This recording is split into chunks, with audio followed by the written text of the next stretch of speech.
We're here with an episode of Tales from the Taxi. Oh, the press conference just got done. What do we think? I thought you were a bit cordial, mate. I wanted a little bit of nastiness, you know what I mean?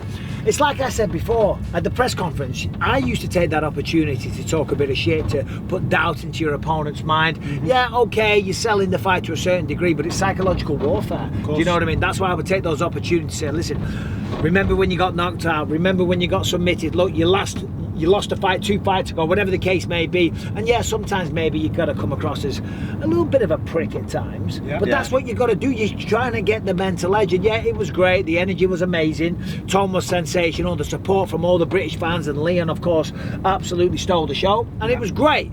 But come on, boys, spice it up a little bit. Yeah, and I was like, in the immediate moment, I was like, this is awesome. I haven't been on a press like this forever. This atmosphere was really wicked, good. man. But then it was only in the aftermath you think, well, it was the crowd that made it good. It was the terrace chanting for the 3 Brits up there that made it so good. Actually, when you break down the banter, like Tom was cool, and Tom said some cool stuff. Curtis very laid back.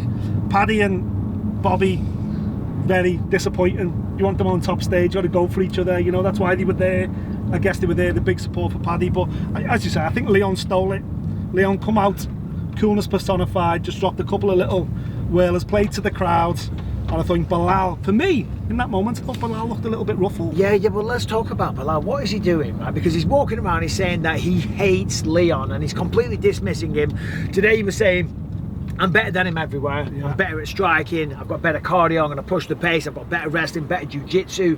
I'm going to absolutely dominate it. I'm going to take him down in round. I'm going to finish it in round 3. Don't forget, he's got hands like Canelo. He's got hands like Canelo. He's mixed martial arts version of Canelo. Yeah. Is it getting borderline delusional? I think he's trying to convince himself, man. That's what I think he's trying to do, and I think that's what this whole process has been. Also, as well, it's trying to make yourself relevant. You've got to understand this. What is he? 10 undefeated. He's watched Colby Covington get 3 world title shots.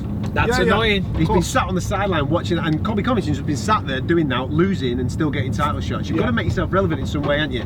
So you said it on the show that we've just done. He's made some type of fake beef there, really, because Leon's like going, "What are you talking about, man? There's no beef here. I don't care." Yeah, and that whole thing in the elevator, that was a little bit like, it was a bit cringe, weren't it? Let's be honest. I mean, he walks in. What did he say? He said, "Oh, Leon did say, to be fair, I think I can smell pussy." No, Leon said, "Remember the name," and one of his team said, I think I can smell pussy. It was one of his team. And then it was a decent comeback from Belal. He's like, the vagina just walked in the elevator. So whatever, it's all a bit childish, whatever. Who cares? People aren't buying tickets for press conferences. No. They're buying tickets for the fight. But I'll tell you something, there's been a lot of bitching about the time. The energy there at the press conference, there was about 2,000 people. When that place is absolutely packed Saturday night, the fights are going to be fantastic. All cordialness, all politeness, all respect is going to be out the window, and they're going to be trying to smash each other's faces in.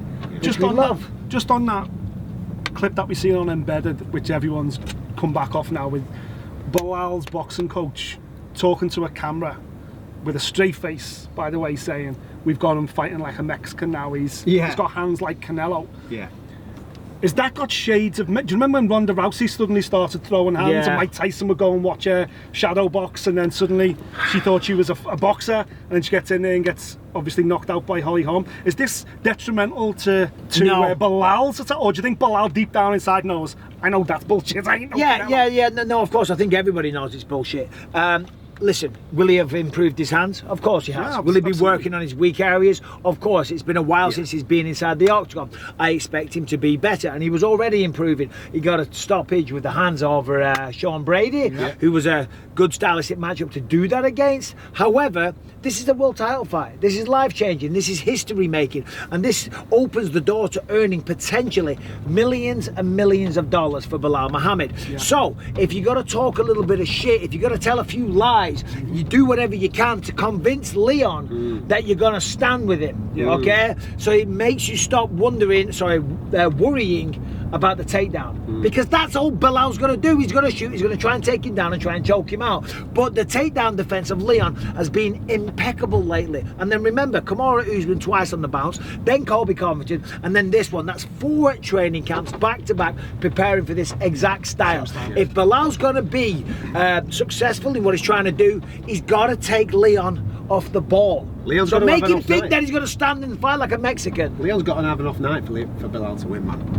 That's where I'm at with it. He's got to have an off night because there's levels to the game, and I think we're going to find that out on Saturday night. Listen, this is MMA though, man. I was there in Salt Lake City. Use true words when Leon looked like he was having an off night. He had a great first round, round 2, round 3, round 4, most of round 5. Leon's having a bad night. It was too high in altitude. He couldn't breathe. His gas tank went too early. His output was really low. Kamaru was having a field day in there.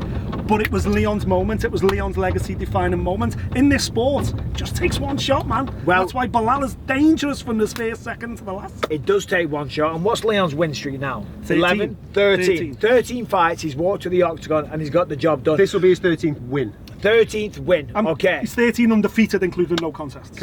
But this is where it gets hard, because not only is he the champion of the world and fighting the #1 contender every single time. Yeah. Every fight that he has now, the person wants to be him, wants those opportunities, wants those paydays, wants those checks, and has worked their ass off to be that #1 contender. Yeah. And just by the sheer odds alone, with mixed martial arts, so many ways to win and lose. You zig when you should have zagged, you sprawl when you should have brawled, all that type of stuff.